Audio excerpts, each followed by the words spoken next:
Are you ready to be boring? Okay, obviously not. I don't want to be boring either. In fact, the whole point of this is to try to not be boring and add some whimsy to my life. But unfortunately, reality. See what I'm talking about? So, step one to being whimsical, be boring. I need to clean my kids' art area. So, enjoy. Hey, so gonna be honest. When I originally filmed this of me cleaning the kids' art room, it was right after I filmed my first video of why I want to do YouTube. And I was excited and, real gung ho of like, yes, I'm going to do this. I'm going to make videos. But I was still scared to like jump into actually, doing a DIY or trying to do something for the house.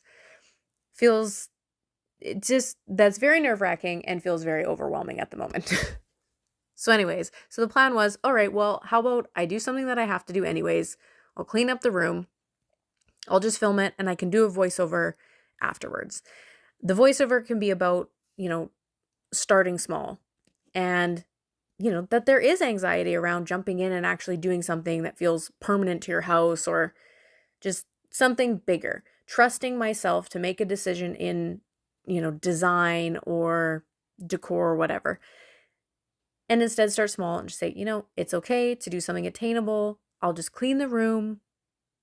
It's a step. It's movement, right? Like you have to start moving to keep moving. That was the original plan. Then pretty much right away after this, in the next couple days, my mental health tanked pretty bad.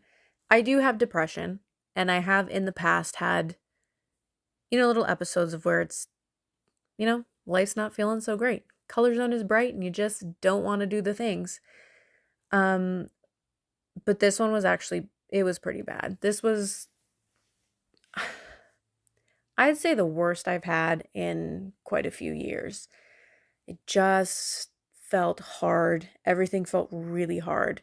I heard someone on the internet, they were talking about, people with depression or when they're struggling. And they were saying some of the hardest people to try to help, not because of them, but just of how it presents for them, are the ones who have learned to function despite how they're feeling. And I feel like I fit in that category because that's just life, right? You got to get it done. I have 2 little kids. I have a family. I have a house. I can't just let it all fall to the side. So I function. I get it done. I still not as good as when I'm doing well. Definitely not. Don't make that mistake. But it gets done, right? And so I think what they were talking about when they said that that's the hardest people is because on the outside and the perception of it, I don't ask for help. I don't at all. That feels harder than dealing with it myself. Yeah, insane. I know, but yep, that's my brain. So I don't ask for help. And on the outside too, I think people will see it and go, well, she's still making dinners. Her house isn't completely falling apart, like maybe a little messier than usual. That's okay. But in the places it really shows up is I completely withdraw from basically everything that I find enjoyment in. So I'm not doing hobbies. I'm not socializing. I honestly barely talk to anyone, like friendships and stuff for messaging or getting. I just withdraw.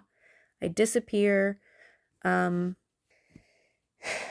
know some people notice, and I have a few friends, who reach out and they kind of are like, hey, feels like you're going through a hard time. Like, but at the end of the day, everybody's going through their own things and they can't be there to pull you out of it, nor should they, right?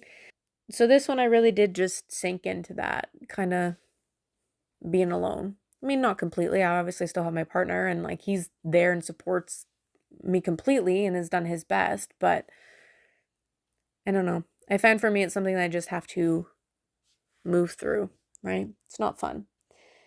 But with that, of course, came all the thoughts of like, here it is again. You're excited to start YouTube. You're excited to do a thing. And pretty much immediately your brain's like, nope, we're feeling horrible. you're not doing anything. Like, this is not going to happen yet again. So that's definitely frustrating. I'm feeling a little bit better now, and I'm trying really hard to not let it go. Like, I really want to do it this time. And I know in reality, like, you're not watching this video. This is probably for me to look back at some point and be like, yay, good job. Like, you did it.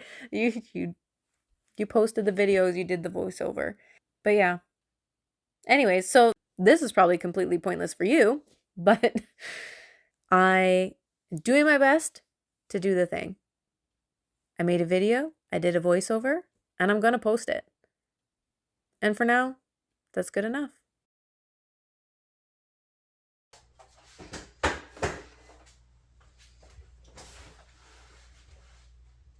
Ta-da! So whimsical. All right, not whimsical, but much cleaner, much nicer. Well, hopefully you enjoyed listening to voiceover, Ashley, or just watching along, maybe even cleaning along, tidying along. Is it perfect? No. Is it much better than it was? Yes. And that is the goal today, just to have it not be a distraction for my brain anymore.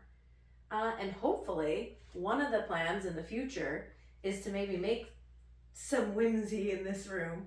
I'd love to make it more, I don't know, colorful, exciting of an art area.